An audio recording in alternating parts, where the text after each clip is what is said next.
Go Jego! Go Jego! Go Jego!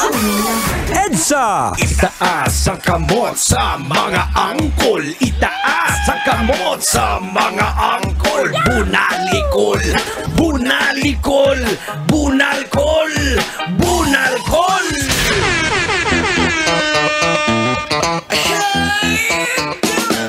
Play that funky music, white boy. Play that funky music, right? Play that funky music, white boy. Play that music,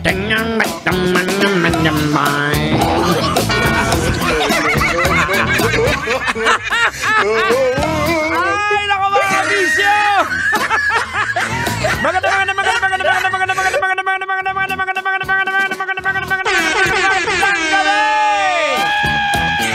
It is now 31 minutes after 8 o'clock in the evening, mga kabisyo. Ito, kasama at kasakasali nyo pa rin po sa programang EDSA. Kasama nyo po, walang iba. Henyo! Siyempre, inyo po abang lingkod, Diego Bandido! At sana naman po kayo ay okay sa alright, nasa maayos na kalagayan ang lahat. Ngayon po ay sobra talaga ang traffic. Kaya naiintindihan ko po kayo lahat, gumawa po kayo ng paraan para malingaw kamo.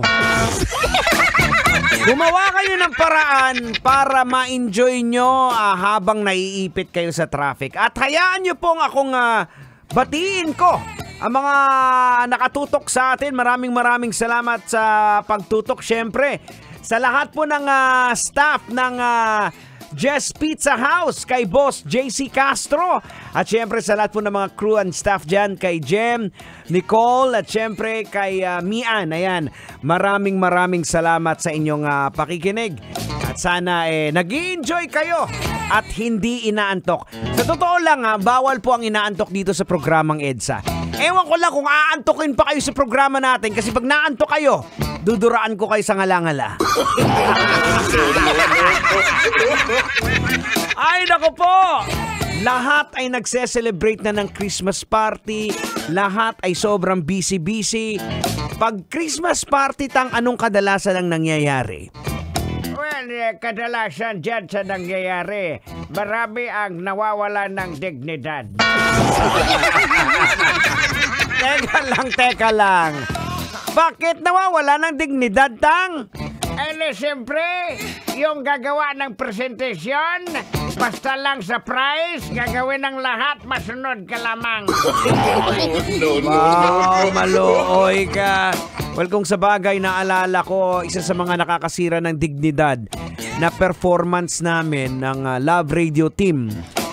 Hindi ko alam kung anong pumasok sa isip namin noon, sa totoo lang, na nagsuot lang kami ng pantulog, tapos yun lang. Na ultimo si Kajot, una, nakabihis na siya na pantulog, biglang nawala, siguro nakaramdam ng hiya, iniwang kami. Siguro parang na-realize niya, parang mga tanga to, anong gagawin ninyo? Yun ang pinaka walang kwenta na ginawa talaga namin Christmas party. Nagsuot lang kami ng pantulog, tapos hindi ko talaga maisip, ano bakit pumasok sa isip namin?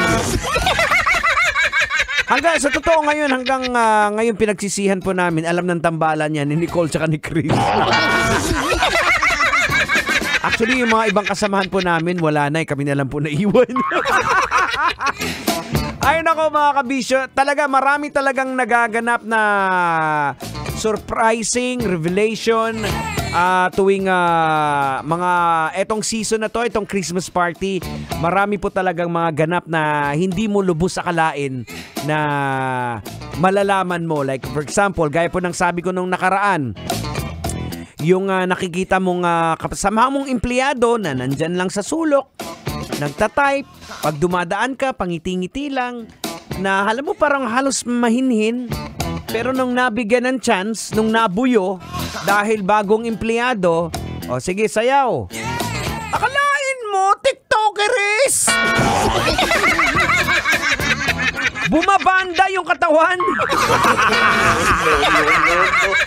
Bumabanat ng jumbo hotdog. Pambihira naman, oh. Well, yun nga, it's the time of the year na maging masaya. Pero pinaka-importante po sa lahat, mga kabisyo, tandaan po natin na ang isa po sa mga dahilan kung bakit po tayo nagse-celebrate ng Christmas, dahil ito po yung panahon ng kapanganakan ng ating Savior. Niligtas po yung mga kasalanan natin. Of course, sa pamamagitan po ng Jesucristo. So wag na wag po natin kakaligtaan yung essence ng Pasko is to celebrate because the birth of our Savior. Maraming salamat, mga kabisyo. Keep it locked in dito po sa 90.7 Love Radio. Pasko na. Sasakyan si Ka.